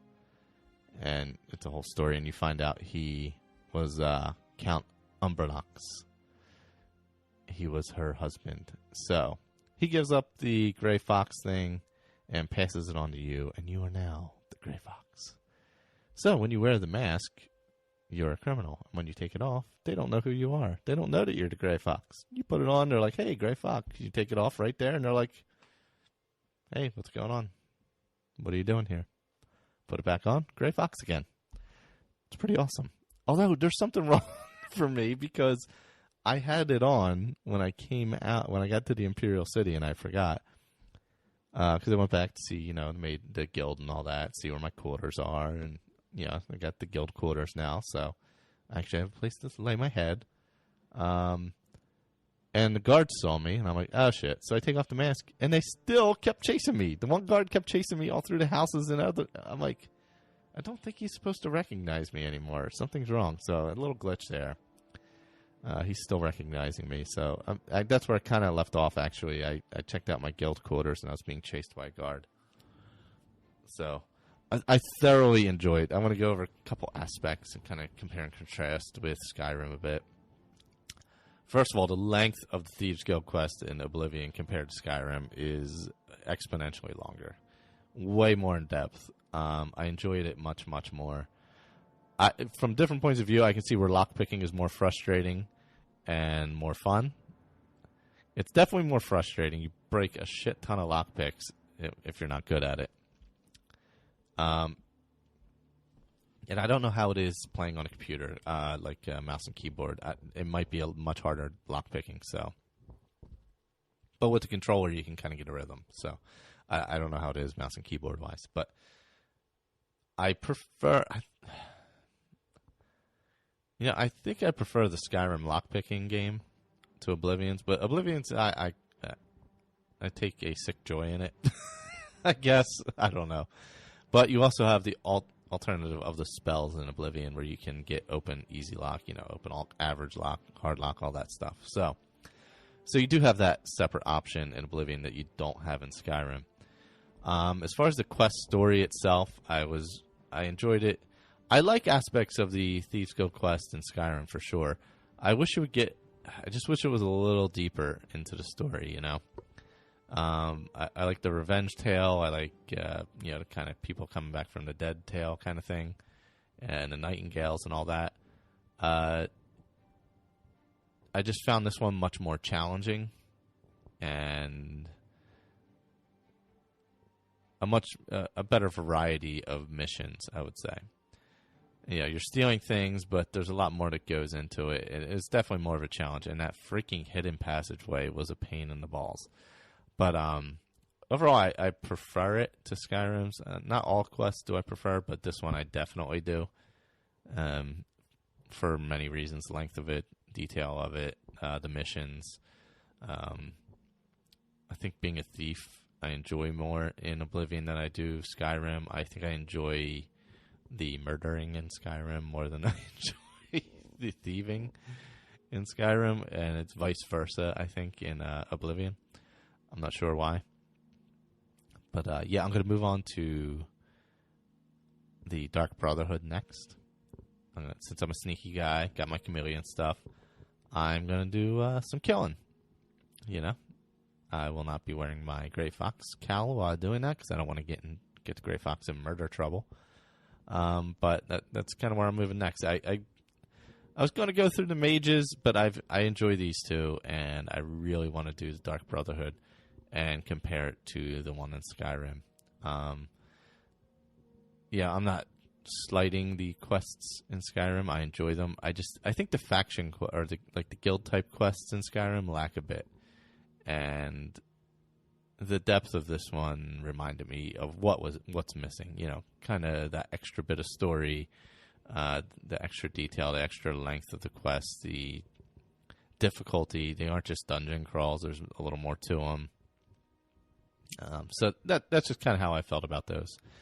And man, this is a long one for a solo one. Holy shit snacks. Anyway, I think I'll wrap it up here. And if anybody has any Oblivion, ESO, Skyrim, Daggerfall, Morrowind, whatever you want, any feedback of such, please send it in skyrimaddictpodcast@gmail.com. Make sure you head over to metalsharkstudios.blogspot.com and check out all the shows over there. Earwash, going strong, loving that show, especially when they listen to my recommendations. Also, Eric and the Legion over there. Don't forget that. And I think Blake's coming up with something new. Other than that, I can't think of anything offhand. Check out My Fire. Oh, I was on X-File 2 weeks ago. I was supposed to be on last week. Sorry, my brain fried. Anyway, Intro to X. Check that out. I was on there a couple weeks ago. If you watch X-Files, and check out Maya Fire Prints on Etsy. Claire did the artwork for the show, and she's a host on Intro to X as well, and CarneyCast, the Carnival podcast. Other than that, you can join the Facebook group if you are on Facebook. I understand if you are not, or you do not wish to join. That is perfectly your choice. It's search Skyrim Addict podcast on Facebook. It should pop up. There's a Twitter. I think it's a Skyrim Addict on Twitter. Just usually use it for a lot of sorry about that. Usually use it for posting shows and such, and then little random thoughts as I'm playing, things like that. So, we had a recent Chatterbox podcast, chatterboxpodcast.com. Check that out if you wish. Join in discussions over there. We'll probably be talking Doctor Who and stuff next time. Doctor Who, wrapping up The Leftovers, all kinds of things like that. So, we do that kind of thing. We talk about whatever we want. Andrew was on the last one, I believe, the last episode. One of our biannual episodes, seemingly. So, that's all I got this time. Anybody has any feedback for anything, feel free to send it in. Probably recording next week at some point. I happened to get a shit ton of play time in last week because I was laid up in bed with a back issue. So, that allowed me to get through the entire Thieves Guild. But if you're playing along with Oblivion, definitely join in. If you can send in something, that would be awesome. Or anything else that you're playing. So,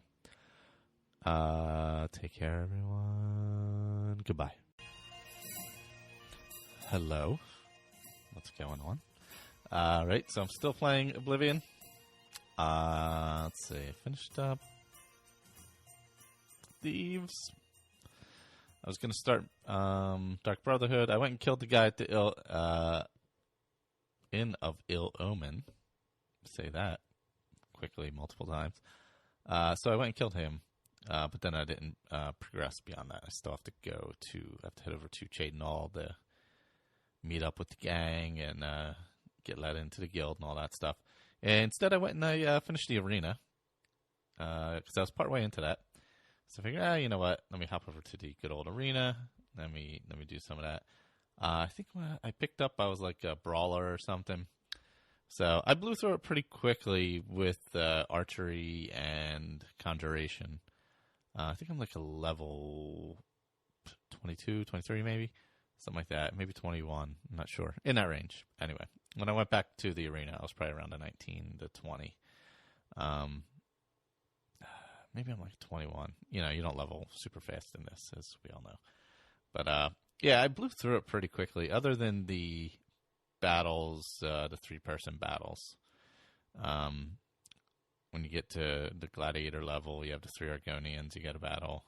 At the end of the hero level, you have the 2 Dunmer and the yellow team's champion that you have to battle. So those were tougher ones. The one with the end of the hero one, right before you fight a Gronak, Gromalog, Mr. Grey Prince, right before that battle, they send you a boar to help you.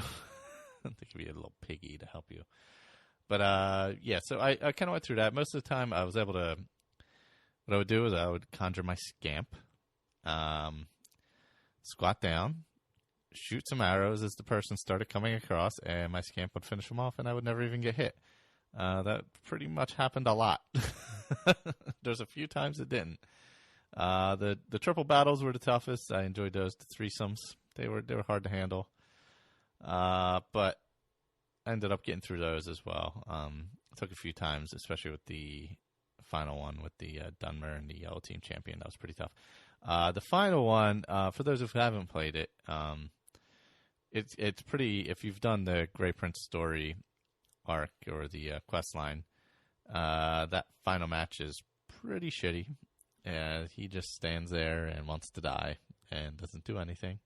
So that's a pretty shitty battle and a pretty shitty way to end that quest line. That's one complaint I have. Other than that, it's fine. It's just, you're just battling. It's a good time. And then after that, of course, you're the Grand Champion, and once a week you can battle creatures.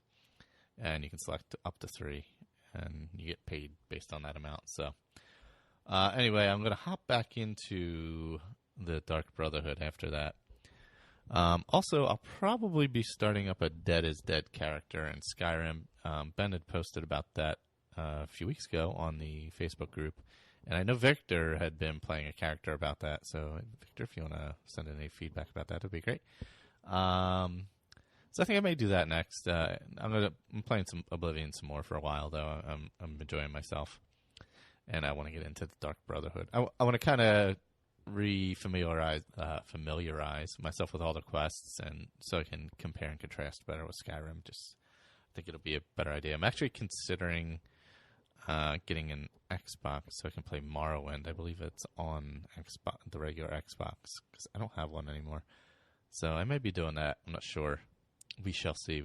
Maybe I'll get an Atari 2600 and play Daggerfall. So I do have some feedback I'm going to get into. It's from Colin, so it'll be interesting and probably have some very snarky remarks here and there. I've already listened to it, so I'm going to pop it in, and then I will have a little commentary as well, because he brought up some good points. It's about Oblivion. So here we go. Hi, guys. This is Colin. I'm just getting in some feedback for the show on an Oblivion playthrough that I've been doing. Because, as you know, I'm a slave to popular trends. That's why I'm playing this game. I've been playing it for a little bit because it takes quite a long while to get anything done in this game. Because I don't like to fast travel, I like to walk everywhere, and this place is so huge. It takes a while to get anything done.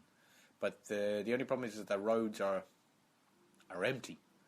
So, you'll probably come across like one bandit from one place to another. So it doesn't keep you as entertained as what Skyrim does. But because it is so big, the game, one character will last you like a year or two, which is you get your money's worth, definitely. So I'm just going to go through some stats and then probably leave it at that, because I've already recorded it a couple of other times, this feedback, and it went on for an age. So I'm trying to keep it short so Michael can just tack it on to the end. If he doesn't mind, then I'll add another one about sort of like missions and quests and things like that later on. So my character's name is Calth, as it is with nearly all my characters. Race is Breton, of course, because they're the best. Birth sign is the warrior, because, of course, they're awesome. Class is battle mage, of course, because they're the best. And level 29. Health is 409. Magicka 248, and stamina or fatigue, as it's called here, is 337. And then you get into the, I don't know what you call them, the specialities of this character. So his strength is 100. Intelligence is 99, but that's showing up in red. I think I've got something is affecting my character, so his intelligence has gone down 1. Because if it shows up in blue, I think that's what your skill is. If it shows up in red, then that's not your skill. Something's affecting it and lowering it down. So intelligence is at 99, willpower is at 99, agility is 38, and speed is 38. So I'm actually pretty slow, but he's always in heavy armor, so that's probably why. Endurance is 100, personality is 54, and luck is 50. I don't know how luck affects. I think it's like critical hits and things like that. That's what luck adds to. So, maybe the stuff you find in chests and critical hits when you're in a fight, I think that's what it does. Not too sure. I don't bother that much with it. Now, major skills. In Blade, I have 36. Because the only time I ever use Blade is when I'm running along the road from one place to another, and I do get attacked by something. I want to keep a nice light weapon, so I'm running as quickly as possible. So I use the Blade of Woe, which I can't get out of my inventory because it's quest locked, and I won't continue the quest to get rid of it. So It's in there, so I keep on using it, and it sucks. It's awful. It's got hardly any bite to it all. Blunt, which is mainly your two-handed, but also blunt governs maces as well. So you can have blunt that covers warhammers and battle axes, but also maces and axes and things like that you do in your hand. Blade is like swords and things. Alchemy is 93, but I do make a hell of a lot of potions, but I don't use a lot of them. I'll only ever use sometimes the feather one, if I can remember to make it, and then the rest of them are just healing potions and magic potions. That's it. All the rest of them I make and then I sell. I don't even know what I make. I just group them all together, 2 ingredients, make endless amounts of potions and then just sell them all. And even the healing ones I barely ever use. Only if I'm in like a big super duper fight will I actually need to. The rest of the time, by the time the fight's over, I'll have like a little bit of health left, and then I can just restore my health with magicka. I don't take the potions. Alteration is 100. My favourite school is alteration. Well, probably the most fun school for me is conjuration, and probably destruction for some other people. But by far the most useful is alteration. In this game and in Skyrim, I'd say, alteration is probably the most useful school. This one in this game more so, because you've got other skills like feather, which is alter your carry weight. So because I got 100 in that, I can add 150 carry weight to me. So when I'm clearing out one of those awful I've forgotten the name of it now, Oblivion Gates, I can pick up quite a lot of stuff and carry it out of there if I use jewellery that's increased and potions that increased featherweight.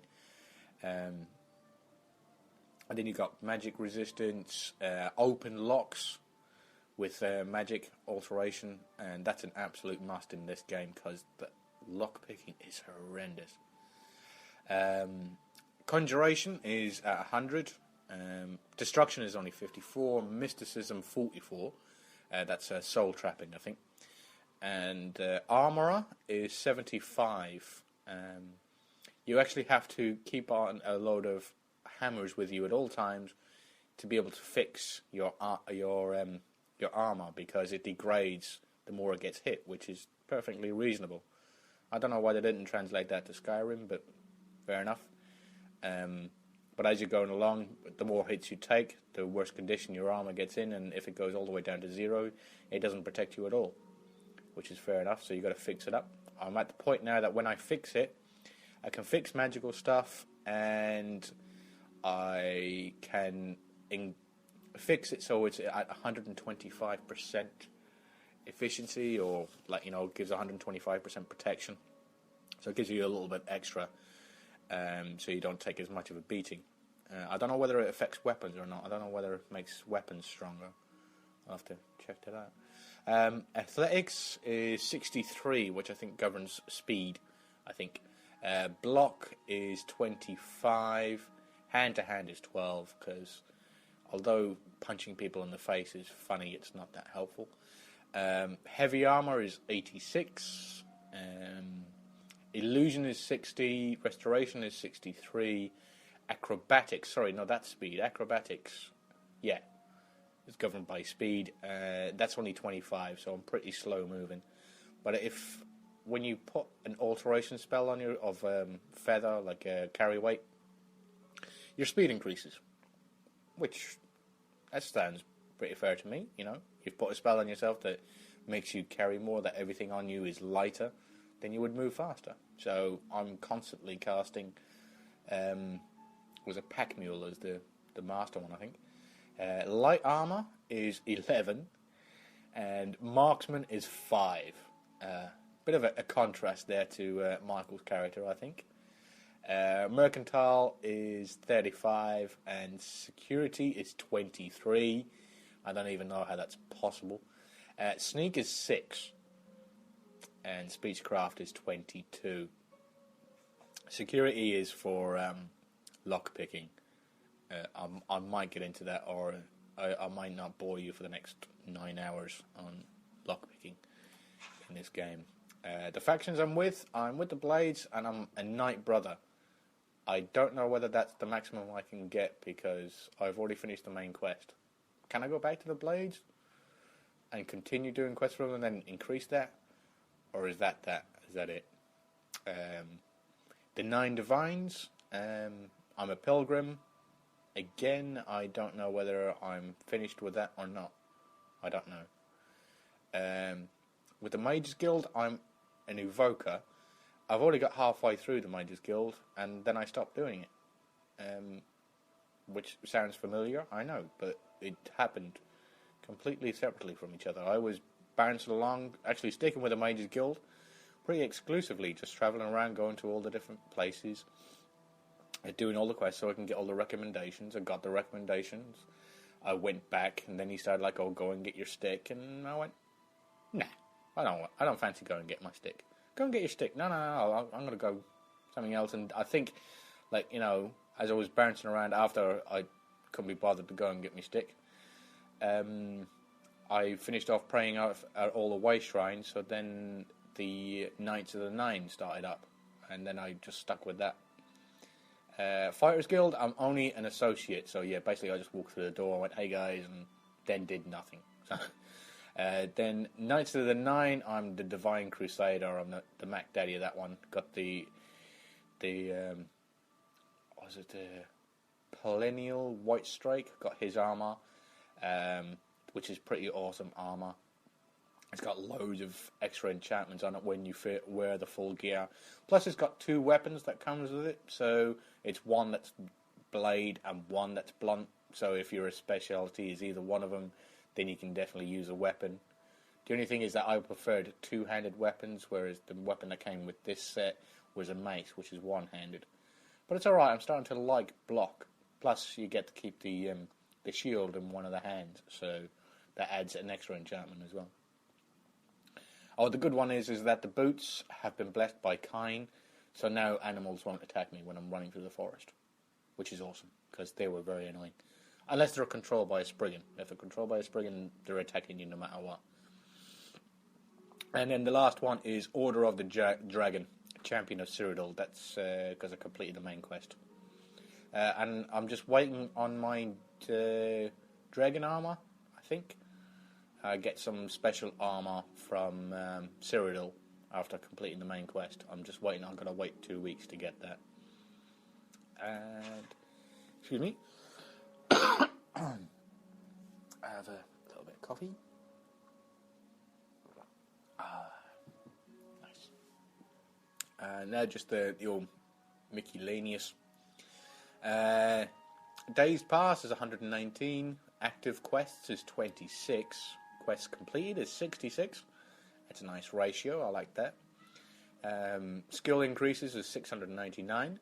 Training sessions is 1. I don't like taking training sessions, like paying for training, but I think that's one I actually got for free. There's this town that you'll find in Oblivion, and when you walk into this town, you will go, "I want to kill everybody in this town." You know, you'll be a nice, sort of like, you know, average gentleman. You won't be a psycho, but everybody in that town will deserve to die. Luckily enough, you will get to kill everybody in this town. And then one of the rewards you get is you get a free training session from a shopkeeper. So I think that's what that was. Novice skills are 6. Apprentice skills is 5. Journeyman skills is 4. Expert skills 4. And I've got master skills of 2. I think that's conjuration and alteration. Bounty 0. Shivering Isles bounty is 0. I didn't even know I could go to the Shivering Isles, but looks like I can, and I'm not in trouble there, which is good. Fame is 74. I don't know whether that's awesome or that's whether it's pants, whether it's awful, but you know, I'm going to go with it. Infamy is 0, which is good. Days Jailed was 1. That was a mistake. They're lying. Item stolen 470, which I don't understand. I never pick up anything that's red. I don't. I don't understand where they're getting this from. It's a frame job, I'm telling you. Let's see. Items pickpocketed 0, trespasses 0, assaults 21, accidentally hitting somebody while I'm trying to hit something else, and they blame me for it. Murders 2, which is the same thing. Is I'm trying to kill something and they get in the way and get bashed in the back of the head. Horses stolen 0.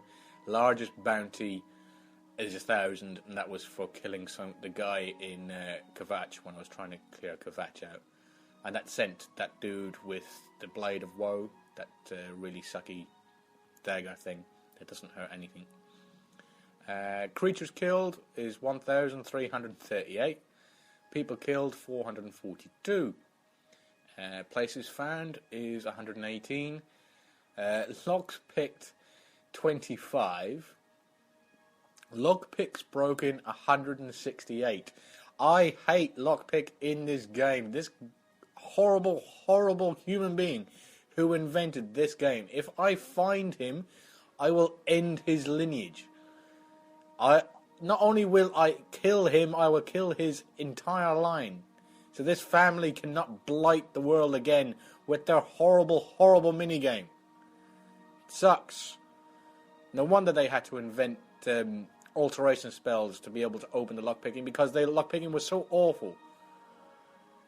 Real lockpicking in real world is easier than that stupid game. Excuse me. Sorry about that. Souls trapped, 22. Ingredients eaten, 40. Potions made, 686. Oblivion gates shut was 15. And I don't understand how anybody who has played Oblivion with all these Oblivion gates, lived through the Oblivion crisis, then gone on to Skyrim, and then complained about the dragons attacking at inopportune times.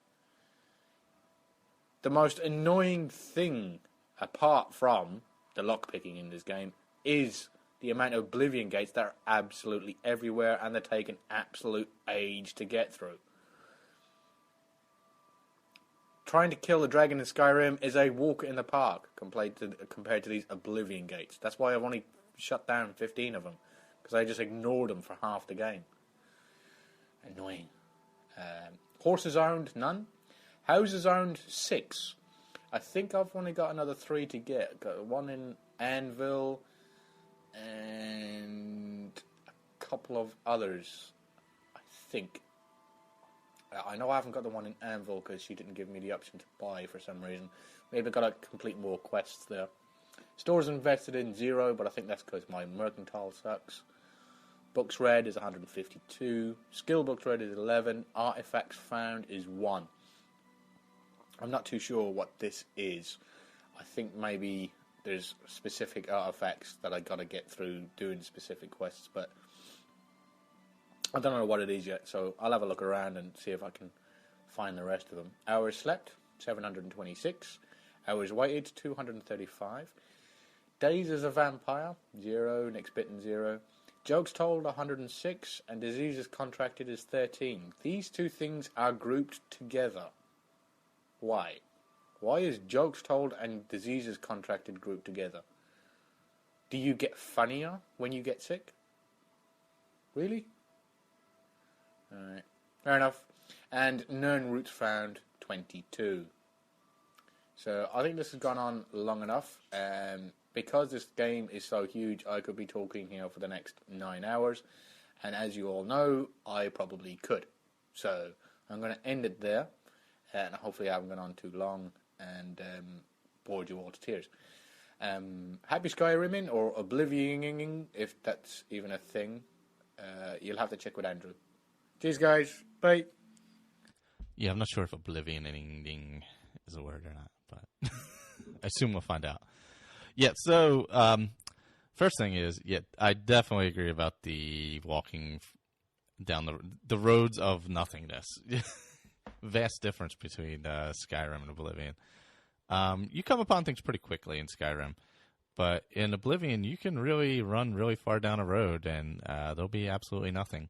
Or you can run really far across the mountains and there'll be a lot of nothing. I mean, there's tons of places, tons of exploring, but the exploring, it takes much more time. because there's definitely a lot less.